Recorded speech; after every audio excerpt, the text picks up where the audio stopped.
We gotta talk about Bruno Mars as he's coming out with a new record on the way by February 2017 of this year. He just dropped his newest single, I Just Might. I just might.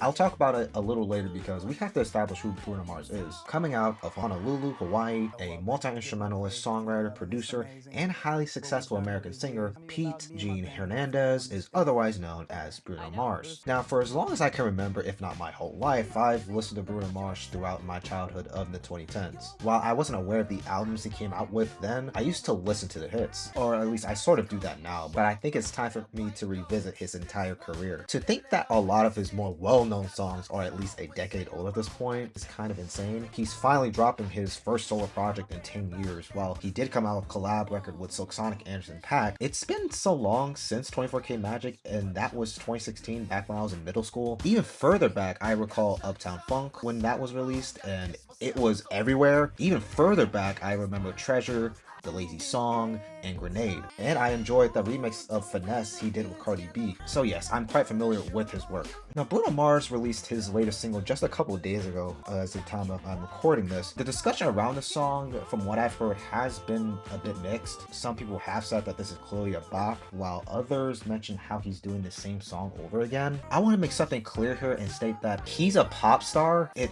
also doesn't sound like Uptown Funk. It doesn't sound like Treasure or even 24K Magic. Sure, it has the same pop sensibilities and aesthetics, but that just comes with Bruno Mars. I would say that the lyrics to the song are a bit sappy, but even considering that, I still enjoyed it. I've heard about the Hey Ya references from the clone of Bruno Mars playing different instruments and wearing the color green. He has taken inspiration from acts like James Brown, Little Richard. He was an Elvis Presley impersonator during his childhood, but then again, he's also pulled influence from Elvis Presley. And the most notable influence that I need some people to grasp here is the fact that his biggest influence is Michael Jackson, as well as some acts from the 90s such as Boyz II Men and New Edition. The whole idea that he's doing the same song is weird to me. He usually gets his inspirations from, or at least the sounds from, the 70s, 80s, and 90s. Whether we're talking about soul, R&B, early rock and roll, funk, disco, and New Jack Swing, goddammit. Pop is just the bus driver and he is a pop star. I think a lot of people have forgotten about that because of the Silk Sonic project. Can a bitch be an artist? Like, damn.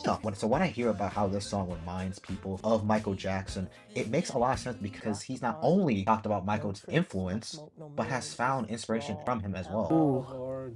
I think as far as music is concerned, I think no one has done it in such a big way than Michael Jackson. And also, this whole idea that Michael Jackson also didn't explore different genres. Like, do any of you remember Off the Wall? I'm sure you do, where he actually explored disco and funk. He's also explored New Jack Swing on the song Jam with Dangerous in 1991. He's also explored rock on Beat It, most notably, but also Dirty Diana. So even Michael Jackson has explored these different genres while still being a pop star. So yeah, this whole discourse is kind of mind-numbing, low-effort bullshit because it's from a mainstream artist. So yeah, that's gonna do it for today's video. I hope y'all enjoyed. I will be doing a deep dive on one of his records from the 2010s for 2010s week next week. If Bruno Mars were to come out with something different that wasn't mainstream, I don't think a lot of you will even like that music anyway. Please like, subscribe, and comment on what you think about this, as this is very stirring up the album cycle. That the album is finished for sure. It's already set in stone. And as always, I'll see you on the next video.